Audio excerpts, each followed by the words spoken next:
What's going on, everyone? Welcome back to another video. I'm Michigan Sports Talk here, and in this one, we go over what offensive line coach Grant Newsome and defensive line coach Lou Esposito said to the media as they went over some players standing out, how both the offensive line and defensive line is looking, as they both stated Michigan has one of, if not the best, edge rusher duos in the country. And then also Rayshaun Benny talks about running it back with Michigan, why he's trying to win another natty, and also Marlin Klein, Michigan at tight end, ready to step up as tight end one and have a breakout season. We also go over some big time recruiting news. Wolverines had a busy weekend and a busy week hosting multiple top targets. We go over how some of those visits went, including Michigan offering 2 more new quarterbacks and an elite in-state quarterback for the future for the Wolverines. We go over all that and more in this video, so let's go ahead and get right into it.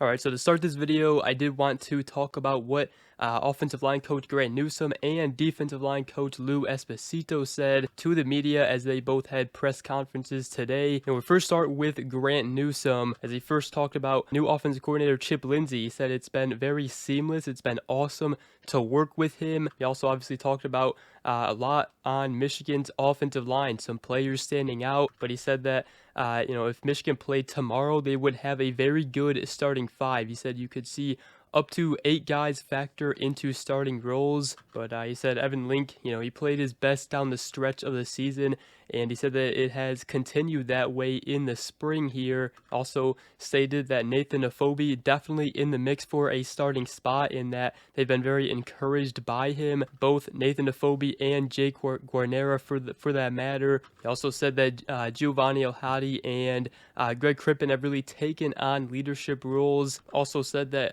new offensive line transfer Brady Norton says that there has been no concern with him to contribute and physically hold up at this level, which was obviously one concern for Brady Norton and Michigan, picking him up, but seems like he's holding up pretty good so far. And he also talked about all the freshman offensive linemen coming in, and more in particular Andrew Babalola, the 5-star. He said he is incredibly smart and gifted. He said obviously there's been some growing pains going against Derrick Moore and TJ Guy, which he did say that he doesn't feel like they will face a better edge duo than Derrick Moore or TJ Guy, but he said all freshmen offensive linemen on campus have been exceeding expectations thus far. And he did say that Michigan, they're going to play the best 5 regardless of class, something that has been stressed by Sharon Moore. And I said that they've been working hard so far, eager to get back to that high standard this season, especially up front and on the offensive line.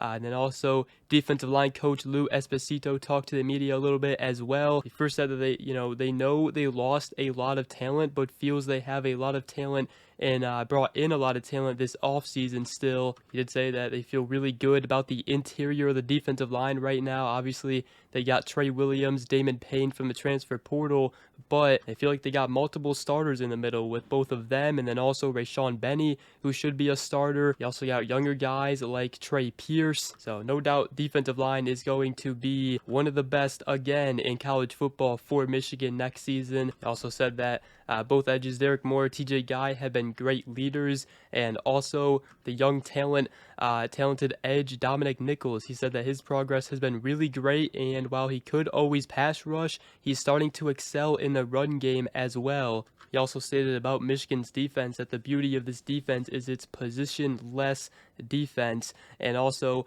did say that linebacker Jayshawn Barham is super versatile and can come down to edge. He further added that he's one of the most physical players he's ever been around. He said that he is electric at the point of attack, and also recalled the USC game where he made some of the plays some plays in that game that he made. Also talked a little bit about Bryce Underwood. He said the biggest thing with him is his throwing, and he said that he called that aspect special, and he's been making the defense better this offseason. He just said that his passing has been great, so that's very encouraging to hear. And while we're talking about the defensive line, I did want to talk about what defensive tackle Rayshaun Benny said as he explained his decision to return to Michigan for his 5th season with the program. And he just said, I think there's more on the table for me. I think we can get another natty. The team looked good, so I wanted to run it back with my guys. And he said that's my whole goal this year, is to just lead, show the young guys who weren't here to see the 4-year run we have, show them what it's about, So it's really a new team. So just instilling in them the culture that was instilled in me. So, just the legacy that comes with being here. The expectations, we're expected to win. It's a historic university, just trying to keep that up. Also talked about switching from number 26 to number 55. He said that was my high school number. He said for me it was personal because the whole time I played football I had that number. Then I came here and switched it up, but the number here is legendary. You know who's been here, and he said he's definitely looking forward to it and just wants to live up with it. Also wanted to talk about what Marlin Klein said as he spoke to the media a few days ago, but he said for me it's really just knowing I'm the guy now, the veteran in the room and the offense in general. But he said he's just trying to be the best version of himself each and every day. But he said he definitely misses Colston Loveland.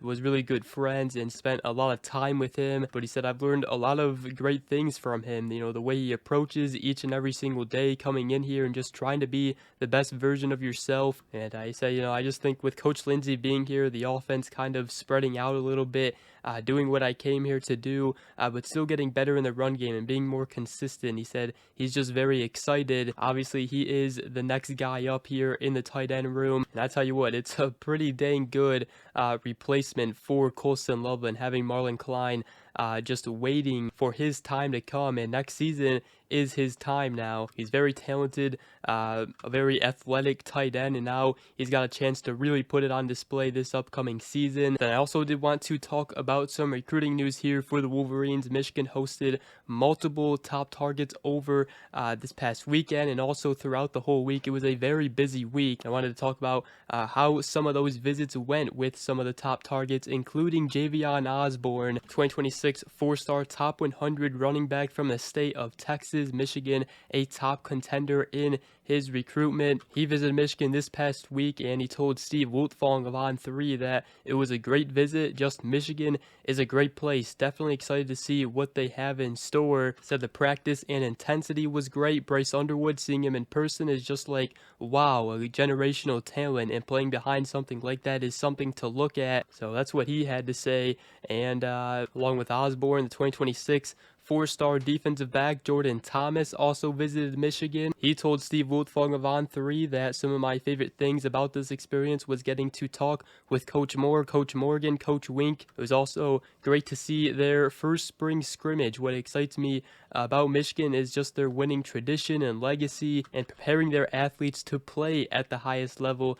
And he also said that Michigan is in a very high position in his recruitment right now. The 2026 four-star athlete slash edge rusher Jackson Ford from the state of Pennsylvania, he also had a great visit. And he told Steve Wiltfong of On3 that Michigan is extremely high on my list at the moment. He said the visit went great. Me and my family had an amazing time up there, and a lot of great things that comes with going to Michigan. And also Michigan offered two 2027 quarterbacks out of 2027 four-star top 100 quarterback Trent Seaborn from the state of Alabama. He took a visit to Michigan and came away with an offer. And then also one guy we haven't talked too much about but did mention once, and that's the 2027 four-star top 100 quarterback Malachi Zeigler from the state of Louisiana. He also visited Michigan this past weekend and also came away with an offer. So again, Chip Lindsey, Wolverines keeping their options open here at the quarterback position. And then I also wanted to talk about a 2028 quarterback, in-state quarterback from Cass Tech High School, Donald Tabron II, as he was on campus for a visit on Saturday. Also got to take a look at Michigan spring practice. He told E.J. Holland of the Wolverine that it was a really competitive day on Saturday. It was a full padded practice. They really went after each other, and it was really good to see Bryce Underwood handle the pressure. He said it was only Bryce and Jaden Davis out there. They went out there, competed, and went back and forth with each other. So it was really nice to see, and they really pushed each other. He also got to reconnect with Bryce Underwood. He said that was a great part to it. He's like an older brother for me. And speaking on Michigan, he said they stand really high up there, top 3 or top 5. Really just watching them build this offense out and how it does this season will be a really good thing for me. So another potential elite in-state quarterback there in the future for Michigan. But with that, that's going to wrap up this video. Hope you guys did enjoy. If you did, make sure to go ahead, drop a like, comment down below, and subscribe for more. If you are new around here, I greatly appreciate it. And we will see you guys in the next video. Go Blue.